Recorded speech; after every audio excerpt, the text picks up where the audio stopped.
Life can be challenging at times. You can feel like giving up or just getting too comfortable. Sometimes your current situation isn't the best and it seems like there's no way out. Sometimes the only way out is to leave the place you've come to know as home. That's what my parents did, alongside millions and millions of people who make their way over here every single year, al norte, to the United States of America. The reason why people leave their hometowns could be for a wide variety of reasons. Sometimes it's just out of the want to pursue a better job. When my parents are from Jalisco, there really isn't too much one can do out there for the in question of money. For a while, the average wage in Mexico per day was 266 pesos. That's just a little over $12.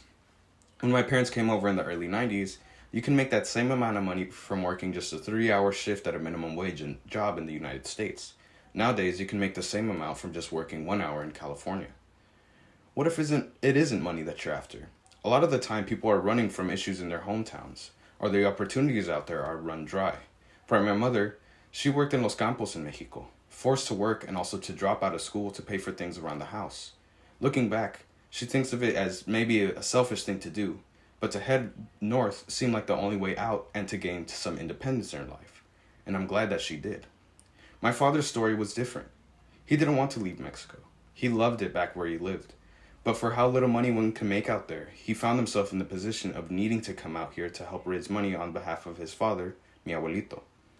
My dad managed to cross over relatively easy, as his mother, mi abuelita, was born here.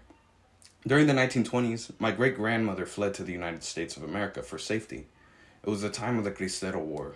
The government of Mexico grew increasingly anti-Catholic, sending many civilians into uproar.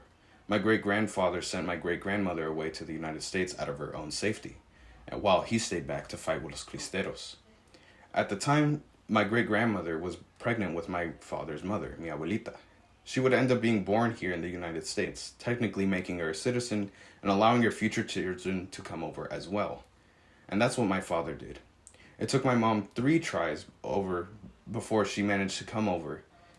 From going through the tunnels and hopping fences to crossing rushing rivers, my mom put her life on the line a lot to make it over here. She ended up by crossing in plain sight. She simply came with El Coyote to the border gate. The border agent saw her and decided to let her pass. My mom tells me that she felt that she was being watched by La Virgen de Guadalupe that day. She had made it. My parents managed to make their way to San Francisco, with both of them meeting up with their family that had been there already. For my father, it was his sisters, who had come over for the same reason as him, to help mi abuelito raise some money. For my mother, it was her primas. Life in America was comparatively faster, but they would slowly but surely adapt to life here. My mom would tell me stories of her going to the mall near her home and envisioning herself one day having the money to buy the nice dresses on display.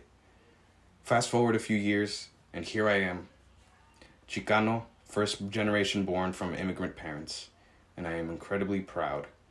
The immigrant story is unique yet similar from person to person. It takes courage to come here, and life will remain difficult even once here.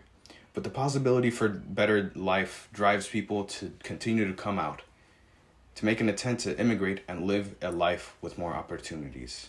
And I am eternally grateful.